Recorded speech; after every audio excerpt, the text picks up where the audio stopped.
नमो भगवते वासुदेवाय। आज हम माघ मास के 23वें अध्याय का महात्म्य श्रवण करेंगे। लोमेश ऋषि कहने लगे कि जिस पिशाच को देवदूति ने मुक्त किया वह पहले द्रविड़ नगर में चित्र नाम वाला राजा था। वह बड़ा शूरवीर, सत्यपरायण तथा पुरोहितों को आगे करके यज्ञ आदि करता था।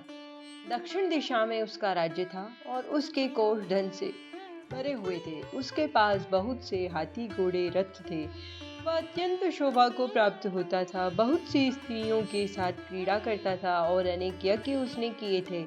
वह नित्य अतिथियों की पूजा करता था और शस्त्र विद्या में निपुण था। ब्रह्मा, विष्णु, महेश तथा सूर्य की पूजा सदैव किया करता था। वह जंगल में भी स्त्रियों से घिरा हुआ क्रीड़ा कर किया करता था। वह एक बार पाखंडियों के मंदिर में गया और वेदहीन भस्म लगाए महात्मा बने हुए पाखंडियों ने उस राजा की बातचीत हुई। पाखंडियों ने कहा कि हे राजन, शैव धर्म की महिमा सुनो। इस धर्म के प्रभाव से मनुष्य पाप को काटकर मुक्त हो जाता है। सब वर्णों में शिव मत ही मुक्त देने वाला है। शिव की आज्ञा के बिना दान, यज्ञ और तपों से कुछ नहीं बनता। शिव का सेवक होकर भस्म धारण करने, जटा रखने से ही मनुष्य मुक्त हो सकता है। जटा धारण करने तथा भस्म लेपन से ही मनुष्य शिव के समान हो जाता है। इसके बराबर कोई पुण्य नहीं है। जटा भस्म धारण किए हुए सभी योगी शिव के सदृश हो जाते हैं। अंध, जड़, नपुंसक तथा मूर्ख सब जटा से ही पहचाने जाते हैं। शूद्र वर्ण के शिव भी पूजनीय है। विश्वामित्र क्षत्रिय होकर तप से ब्राह्मण हो गए। वाल्मीकि चोर होकर उत्तम ब्राह्मण हो गए। अतएव शिव पूजन में किसी बात का विचार नहीं है। तप से ही ब्रह्मत्व प्राप्त होता है, जन्म से नहीं। इस कारण शिव का दर्शन उत्तम है तथा शिव के सिवाय दूसरे देवता का पूजन न करें। शिव तपस्वी को विष्णु का त्याग करना चाहिए। विष्णु की मूर्ति का पूजन नहीं करना चाहिए। विष्णु के दर्शन से शिव का द्रोह उत्पन्न होता है और शिव के द्रोह से रौरव आदि नरक मिलते हैं। इसी से भव सागर से पार होने के लिए विष्णु का नाम नहीं लेना चाहिए। शिव भक्त निशंक होकर जो शिव से प्रेम करता है वह कैलाश में वास करता है, इसमें कुछ संदेह नहीं है। इस धर्म का पालन करने वालों का कभी नाश नहीं होता।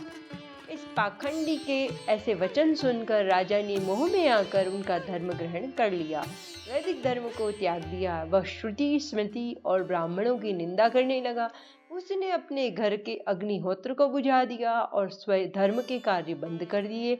विष्णु की निंदा और वैष्णवों से द्वेष करने लगा और बोला, कहाँ है विष्णु? कहाँ देखा जाता है? कहाँ रहता है? किसने देखा है? और जो लोग नारायण का भजन करते थे उनको दुख देता था। पाखंडियों का मत ग्रहण कर राजा वैदिक धर्म, व्रत, दान और दानियों को नहीं मानता था। अन्याय से दंड देता। वह कामी राजा सदा स्त्रियों के समूह से घिरा रहता, क्रोध से भरा रहता, गुरु तथा पुरोहितों के वचनों को नहीं मानता था। पाखंडियों पर विश्वास करता हुआ उनको गांव, हाथी, घोड़े और सुवर्ण आदि देता था। उनके सब कार्य करता, भस्म धारण करता और मस्तक पर जटा रखता था। और जो कोई विष्णु का नाम लेता उसको मृत्यु का दंड दिया जाएगा। यह ढिंढोरा उसने पिटवा दिया था। उसके भय से ब्राह्मणों तथा वैष्णवों ने उस देश को छोड़ दिया और दूसरे देशों में चले गए।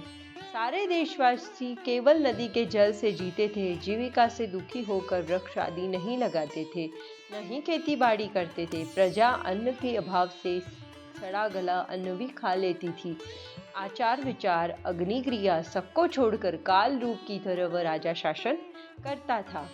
कुछ काल पश्चात उस राजा की मृत्यु हो गई और वैदिक रीति से उसकी क्रिया भी नहीं की गई। यह यमदूतों से अनेक प्रकार के दुख उठाता रहा। कहीं लोहे की कीलों पर से चलना पड़ा, कहीं जलते अंगारों पर चलना पड़ा, जहाँ सूर्य अति तीव्र था और न कोई छाया का वृक्ष था। कहीं लोहे के डंडे से पीटा गया, कहीं बड़े बड़े दांत वाले भेड़ियों और कुत्तों से काटा गया। इस प्रकार दूसरे पापियों का हाहाकार सुनता हुआ वह राजा यमलोक में पहुंचा। पद्म पुराण के अंतर्गत